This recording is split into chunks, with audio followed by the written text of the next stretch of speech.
Hey everyone, welcome to Heartland Online. We're excited to spend this time together as the church. As we jump into service, we first want to take a moment to pause and reflect. This Memorial Day weekend, we remember the courageous men and women who made the ultimate sacrifice for our country and for us. Let's take a moment and honor all of those who have fallen for our freedoms.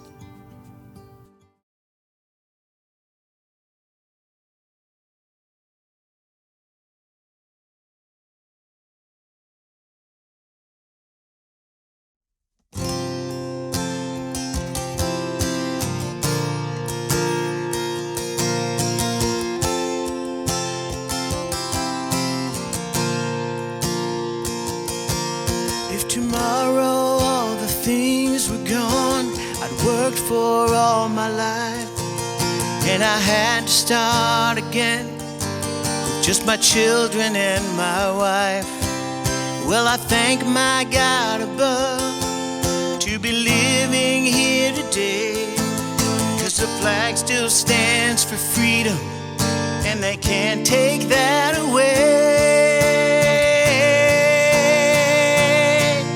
And I'm proud to be an American, where at least I know I'm free. And I won't forget the men who died, who gave that right to me. And I'll gladly stand up next to you and defend her still today, 'cause there ain't no doubt I love this land. God bless the USA.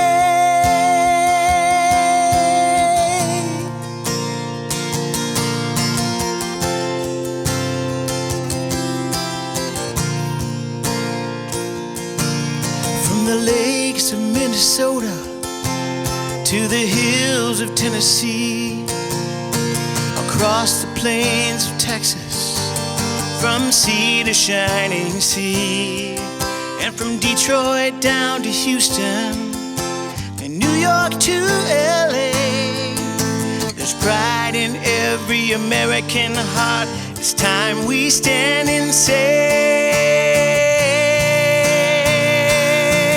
that I'm proud to be an American, where at least I know I'm free. And I won't forget the men who died, who gave that right to me. And I'll gladly stand up next to you and defend her still today, 'cause there ain't no doubt I love this land. God bless the USA.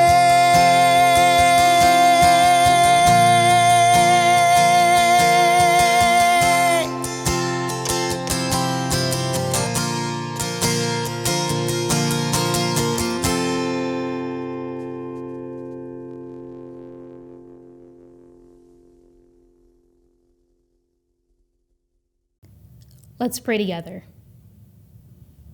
Jesus, as we remember all those who have made the ultimate sacrifice for our freedoms, we also think of their families, and we ask that you continue to hold them in your hands. We ask for blessings to fill their homes and that they would experience peace and strength in their lives. We pray for protection for our service men and women and their families. We are so grateful for the freedom that we have to worship you. Amen.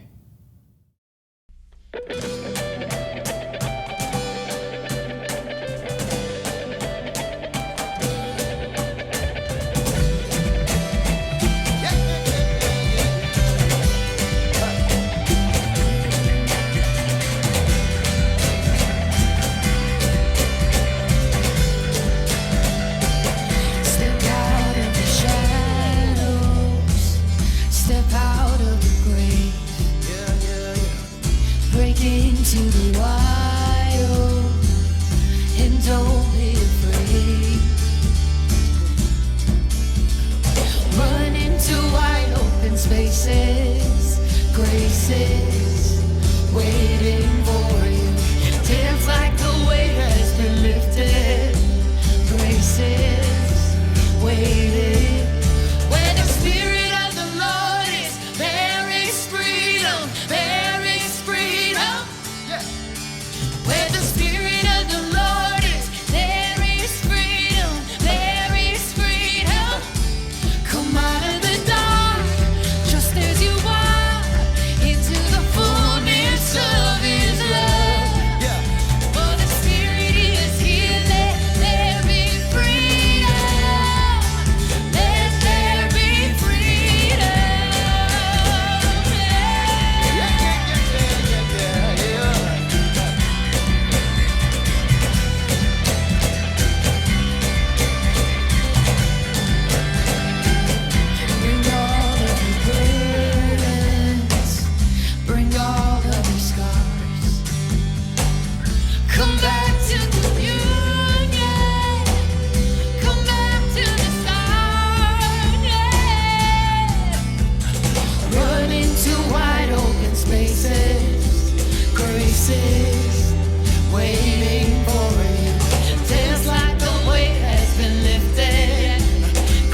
that even though we aren't able to gather, we can still serve our city in super tangible ways.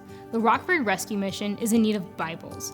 These Bibles are given to individuals in the men's and women's recovery ministries, along with those who attend the mission's daily worship services before dinner. So, we're doing a Bible drive. The mission is looking for new or used Bibles of any size, version, shape, or color. You can drop the Bibles off in the box at the Heartland's main entrance. Donation hours are Monday through Friday from 9 a.m. to 4 p.m. and Saturday and Sunday from 10 a.m. to 2 p.m.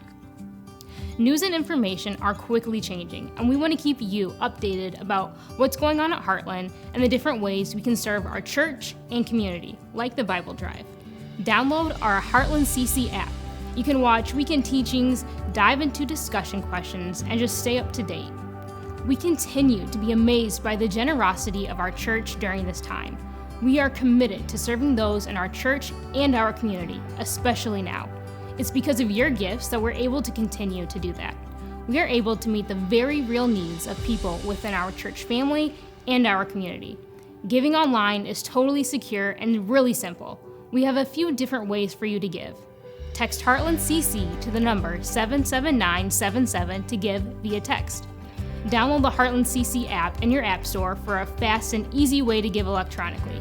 It only takes a minute to give this way, and while you're there are a lot of other great features on the app too for you to check out. You can also visit our website, heartland.cc/giving, to give online. Since we aren't gathering right now in person, this is a great time to consider automating your giving. We are so grateful to see how God is using these resources to impact our community, and we're excited to see how He continues to move as we trust Him. We worship a God who is bigger than our circumstances, who continues to work in our city and our lives, and who is worthy of all of our praise. Let's join the team and sing together.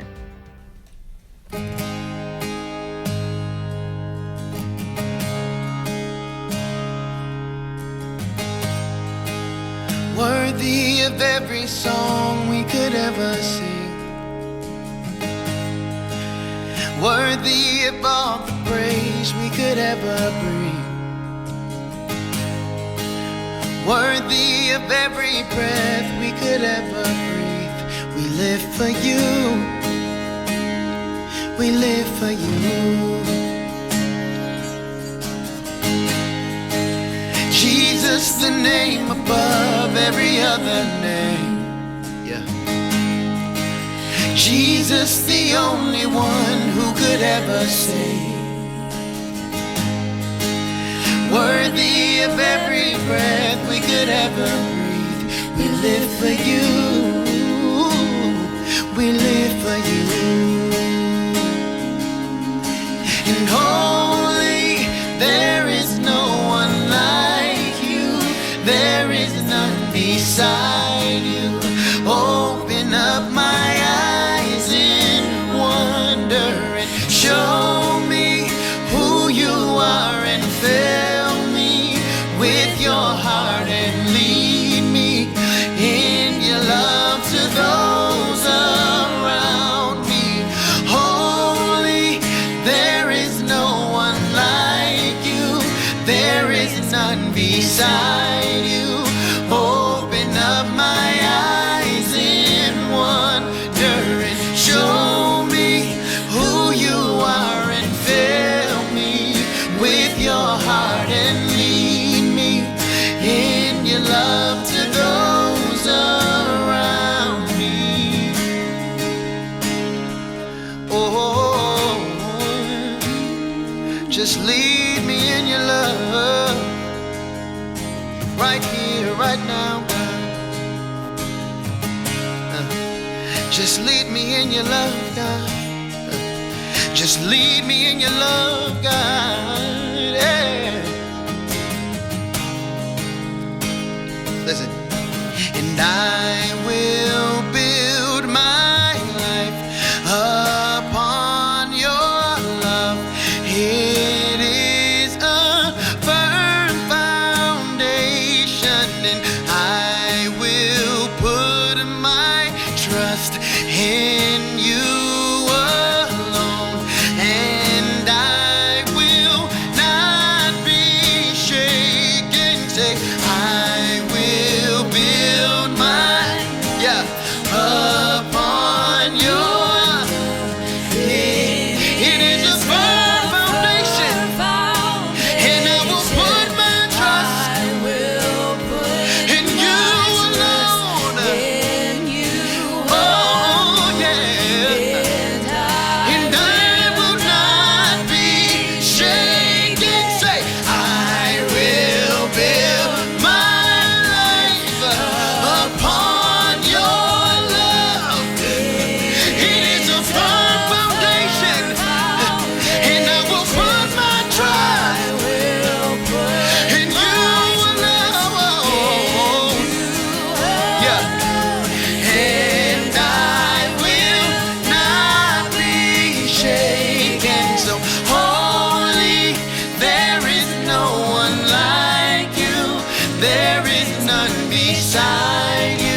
Open up my eyes in wonder and show me who you are and fill me with your heart and lead me in your love to those around me. Holy, there is no one like you. There is none beside you. Open up my eyes in wonder and show me who you are and fill me with your heart and lead me in your love to those around me.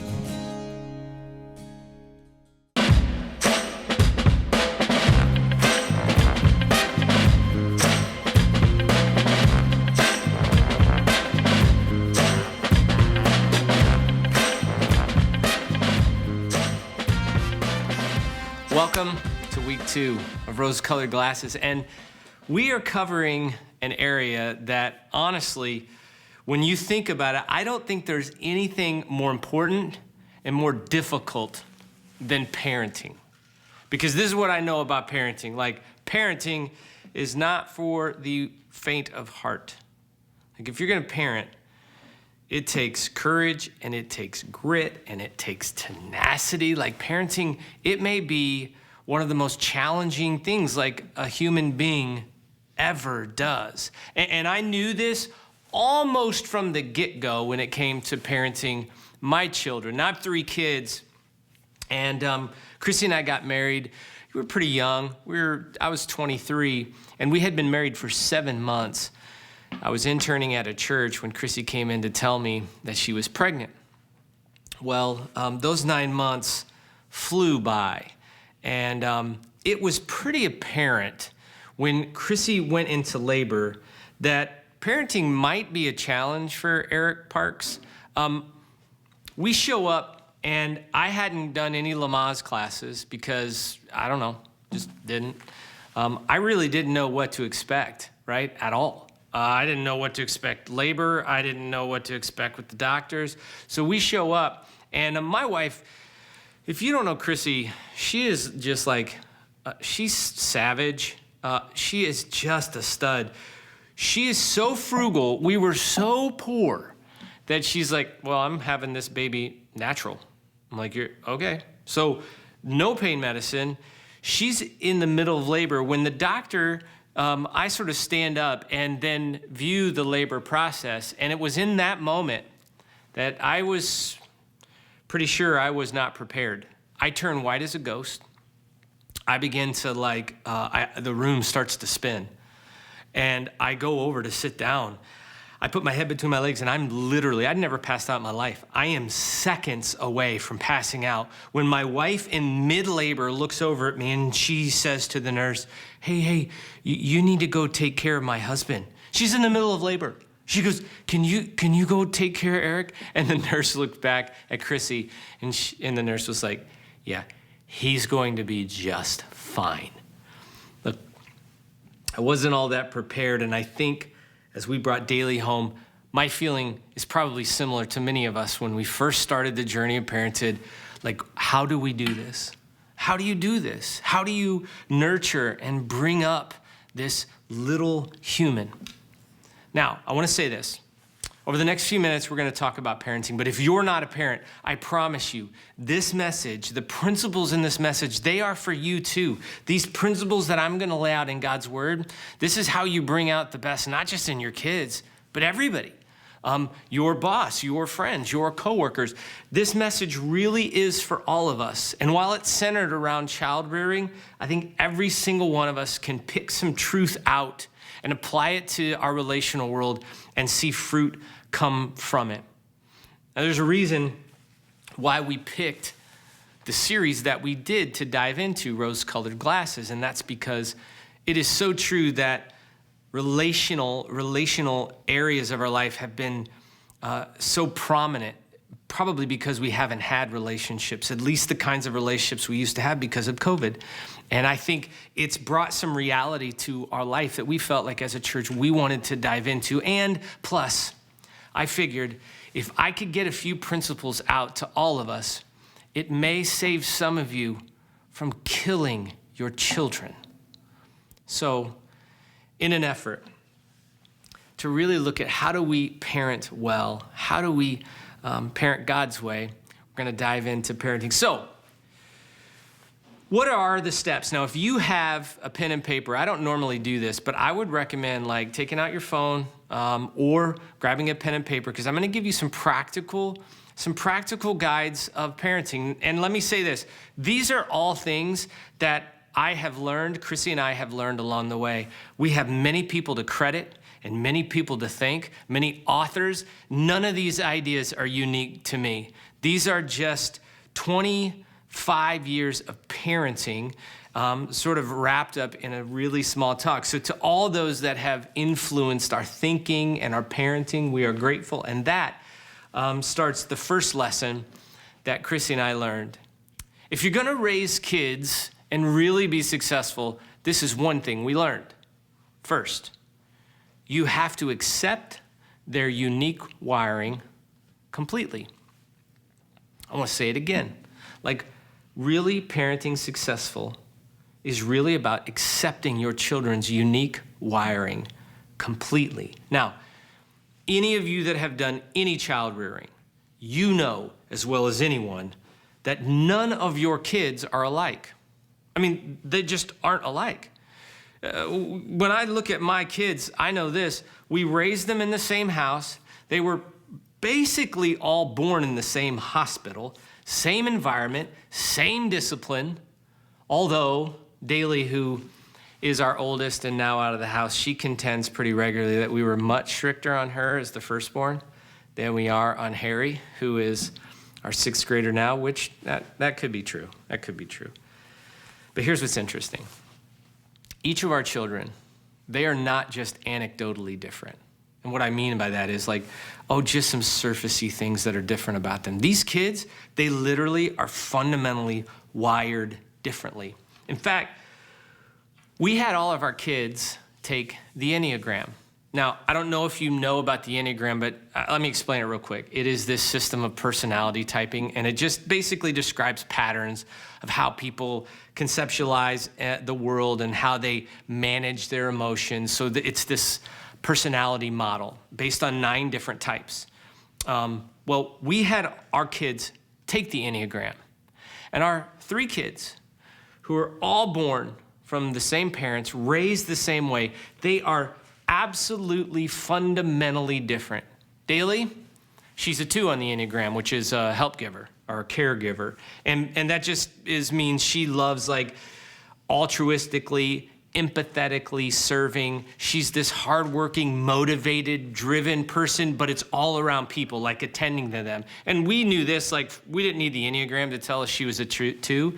Like we used to call her growing up mini mom, because her brothers, Graham and Harry, they're quite a bit younger. Graham is 5.5 years younger. Harry's about 10 years younger. And one of the things you saw in Daly is this mothering, caregiving instinct. Like even when she was 5, or when she was probably 7, because Graham would have been about 2, she would drag Graham everywhere. She went to a friend's house, she brought Graham. If a friend didn't want to play with Graham, then Daly was like, well, then you don't play with me. That's like her wiring. Now you look at Graham. Graham on the Enneagram is an investigator. He's got this curious, independent, like learning streak. We saw this a couple years ago, driving in the car. And his grandfather sitting in the front seat with me. And Ray, he was this, he loved engines and cars. He worked on cars. Well, I've never worked on a car a day in my life. And I've never talked to Graham about how to work on a car. For an hour, those two sat in a conversation talking about the way that like a 408 engine works. And then he started talking about carburetors and fuel injection. And I mean, literally, I had no idea what they were talking about. Hour in, I look back at Graham and I'm like, how in the world do you just know that? Like, I didn't tell you that. He was like, oh, I went on YouTube. I just watch YouTube videos all the time. I just figured out how cars work. I mean, the kid changes his own oil. I've never changed my own oil. And then you look at Harry. Same family, like same upbringing, and this kid is a 7. He's this adventurous, spontaneous, will do whatever. We went on if I say, hey, let's go on a mountain biking trip, he's like, yeah, let's do it. Let's go climb Mount Kilimanjaro. Yeah, let's do it. Let's go wrestle crocodiles. Yeah, let's do it. I mean, that's just like Harry. That's what he is. And it's so interesting because I think sometimes we see these differences and we gloss over them, but this is the truth. You know, God made those kids that way. The differences in your kids, God made them that way. Ephesians 2:10 says that we are his masterpiece. And I think we're tempted to think about that in terms of like we're wonderful, which is true. But I think a better likening of that is if you've ever been to an art museum and you've seen a masterpiece. Have you ever noticed that those pieces of art, they're not carbon copies? Each piece of art, even if they're done by the same artist, they're different. They're unique. They're intricately unique. I think this is what God's talking about. Look, your kids have been uniquely and wonderfully made. And I think one of the grave mistakes we make as parents is thinking we can raise all our kids who are so uniquely different the same way. Rick Warren says this brilliantly. He says, raising kids the same is stupid. You have to understand that your kids are unique. So how do you sort of put yourself in a place to accept their unique wiring fully, completely? Well, let me give you 2 simple steps. Number 1, you have to know and accept the unique wiring. What I mean by that is you need to know it. Whether you have them take some sort of Enneagram tool or you just take really notes, a lot of notes about your kids, you need to recognize their uniqueness. Now, at the end of the service today, we're going to give you a link to a free Enneagram assessment that you can take with your kids. You can have them take to understand. But it's really important to know what their uniqueness is, like what motivates them, what discourages them, right? This helps us decipher what's like going on in the minds of our kids. And then secondly, you need to accept that. Build systems to let them be unique. Have you ever noticed that those unique kids, they don't all like to do the same things? So parents, let me let you in on a secret. Not all your kids are gonna like the same stuff you do, right? One of the things we learned raising kids around like uniqueness, a great example is summer vacations. We used to vacation down in Orange Beach, Alabama every year. And what we learned pretty quickly at an early age is these kids are unique and they don't like the same things. And they would just fuss and moan about, I don't want to go here and I don't want to do that. And we honestly, reaching wit's end, we decided to come up with a new system. We called it Perfect Days. And it was really simple. It was every single person in our family, including parents, everybody got one perfect day a week. And a perfect day was your day. You could do whatever you want. And everybody had to do it with you. So you want to eat ice cream for breakfast? Great. You want to sleep in? Great. Want to go to do go-karts? Great. Whatever you want to do, night swimming, hot dogs, whatever. It was your day. And nobody could complain about it. If anybody else complained, they lost their perfect day. Now, I don't know what your system might look like, but the reality is this is part of knowing and accepting your kids' uniqueness. Know their uniqueness completely. Build systems to help them sort of show their uniqueness, and this is really, really important, parents. Resist the urge to compare. Look, I think this is so important to our kids because you may not realize this. Our kids are almost constantly being bombarded with comparisons. I mean, that's what this is. This little phone and the things that they do on it is this constant reminder of what they may not be. Think about it. When you're on Instagram or Facebook and you see one of your friends from high school posting on a vacation, don't you think, oh, look at their life. It's so great. It's so perfect. Wish my life was that good. I mean, come on. We do it. And our kids, man, they're living in this constantly. Listen, don't compare them. And this is important. It is inevitable that you might be more closely wired to one of your children.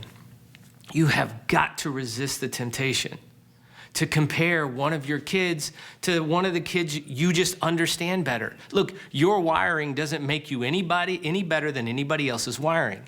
And just because that kid might understand, or you might understand them better, it's devastating to compare. It just is. Theodore Roosevelt said this. He said, comparison is the thief of joy. And the Apostle Paul, he writes it really clearly in Galatians 6:4 when he says, but let each one test his own work, and then his reason to boast will be in himself alone and not his neighbor. That's about comparison. So, what's the second step in really raising strong children, doing it God's way? Well, the second step is to affirm your children regularly. Now, this is really important. One of the things we used to tell Graham when he was really little, he would sometimes get frustrated and he would, he wouldn't know what to do with himself. And so we'd say to him all the time, hey, buddy, use your words. Use your words, bud. Parents, I'm telling you, use your words. You need to shower your kids with affirmation. You need to tell them what you love about them, what's amazing about them. You need to tell them the strengths you see in them. Say it, text it, do it. Now listen, this doesn't mean that you stop disciplining your children. You're gonna have to tell them truths about like how they should live. You're gonna have to point out to them. Part of parenting is helping guide them, but you've got to find ways to tell your children what they mean to you, how awesome they are. Because listen, kids who are reminded regularly that they don't measure up, it lasts with them forever. You need to text them, write them, and I'm telling you, doing this, it pays off. It just does. One of the things that happens inside the lives of children who are affirmed by their parents regularly is one, it builds self-esteem. It just does. It helps them know who they are. They start to believe it. And I was reminded of this because this wasn't all too long ago. My daughter just got married, and it was like a pretty special day for us. She was married a year ago, May 10th. And at the wedding, we had this moment. Now, look, I love my son so much, but, having a girl is like this tender thing inside of a dad. And so, like, I've been weeping about Daly for a long time. Like, we just kind of cried together. Well, on the very, right before she was to go down the aisle and I was to walk her down, we had a few minutes. And she gave me a gift, and I'm going to read it to you. I'm actually looking at it on my computer. She gave me this handkerchief, and this is what the handkerchief said. It said, Daddy, thank you for showing me what it means to love big, laugh loud, and lead well. You are my first love. Everything, every word, every moment was worth it in that moment because I saw this strong young woman marrying this wonderful young man, and I knew that much of what had happened in her life is because of the words that Daly's mom and I chose to speak over her. It builds self-esteem. The second thing that it does when we speak life into our kids is it builds an appropriate and accurate view of God. Like when your children hear what you say to them, do you know that they build their view of God based on what they see in you, mom, and especially you, dad? Listen, Tell them, because when they hear these things, they begin to believe God's truths about them. They begin to believe that they're loved by God.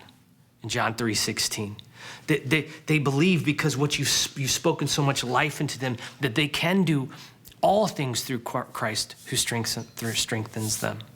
They believe that greater is he that is in them than he that is in the world. And they start to really believe with everything in them that all things are possible to me because I believe. Affirm your kids. It builds self-esteem and it builds a view of God. And then lastly, think with the end in mind. Now, too often, I can tell you how it went for Chrissy and I, and I bet it's been like this for you. I think too often we get into merely survival mode, right? Where the goal is to like just get through the week or just get through the day. It's like a moment by moment deal with kids sometimes. And then what happens is we can sometimes stay in survival mode. And then it's like, well, let's just get through the teething stage. Or let's get through this crying stage. And then you fast forward, it's like, let's get through the preschool stage. And then let's get through the grade school stage. And then it's, let's get through middle school, which, trust me, Chrissy and I were definitely saying that. Let's get through the crazy sports schedule, through high school. Then it's like, let's pick a college. Let's get them to college. Let's pay for college. And then it's like, let's get them through the wedding. And then you wake up and go, wait, we're done? You know, if we're not careful and we stay in survival mode, merely in survival mode, sometimes we make decisions that may shortcut development in our kids. So what Chrissy and I decided was we were going to create an end in mind statement, a mission statement, if you will, that just what we hope this whole thing will look like in the end. And it was really, really simple. This was like a goal for raising kids, a sandbox to help us make decisions. And the statement was really simple. We aim to release physically, spiritually, and emotionally healthy kids into the world. That's it. That's our job. And I can't tell you how many times Chrissy and I have come back to that statement when it came to making big and small decisions. Now, I'm not saying we always got it right, because we didn't. In fact, I'm quite sure there'll probably be some counseling that has to happen with all of our kids, because look, we're just not perfect. None of us are. But we tried really hard not to raise our kids to love us back or just behave. We really, truly were trying to have this goal, like when we're done and we finish with this portion of what God's asked us to do, we can look and go, hey, were we on mission? Are our kids physically or spiritually and emotionally healthy? Accept their wiring completely. Affirm your children regularly and think with the end in mind. Listen, we need strong families. We need them more than ever. We need families who are led by courageous parents, and strong families that don't happen on accident. It takes work, and it takes smarts, and it takes patience. And listen, it takes a plan. So, this might not be the only plan. There's all kinds of plans. But we are praying for you parents in this season that God will help reveal for you like a plan wherever you're at. And know this, some of you might be new parents. Some of you may not be parents yet. Some of you may feel like your parenting season is almost over and maybe it's too late. It's not. We are praying that through God's Spirit, He will just help you solidify this plan for, listen, one of the most important things you'll ever do in your life. So I'm going to pray for you, parents. I'm going to pray that God's Holy Spirit will give you such wisdom in this season that when you're done with this noble task, you can look back and go, we did what God asked us to do. God, I pray for all my friends that are listening, who are parents and in the season of parenting right now, that you will give them such wisdom, that you give them discernment, that you'll give them strength and patience to carry on in this most important task. God, may your Holy Spirit fill their room in this next moment. In Jesus' name, amen.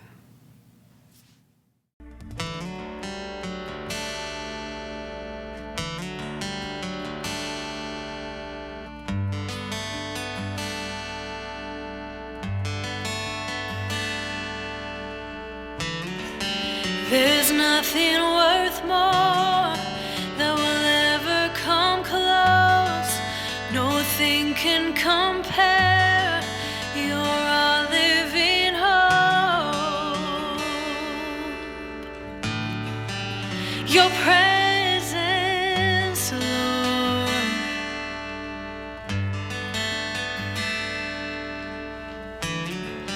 I've tasted and seen of the sweetest of loves, when my heart becomes free and my shame is undone.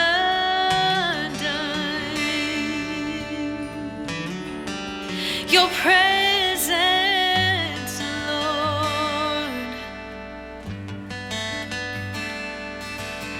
Holy Spirit, you are welcome here. Come flood place and fill the atmosphere. Your glory, God, is what our hearts long for, to be overcome by your presence, Lord.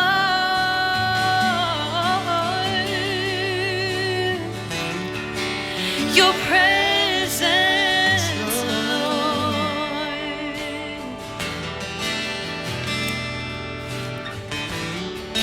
There's nothing worth more that will ever come close. Nothing can compare. You're our living hope. Your presence, Lord.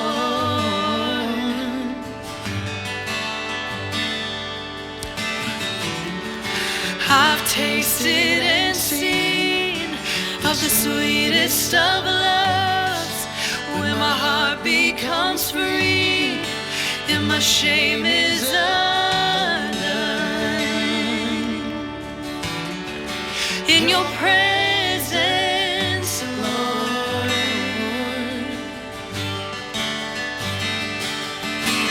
Holy Spirit, you are welcome here. Come flood this place and fill the atmosphere. Your glory, God, is what our hearts long for, to be overcome by your presence, Lord. Oh, Holy Spirit, you are welcome here. Come flood this place and fill the atmosphere. Your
Thanks for joining us for Heartland Online.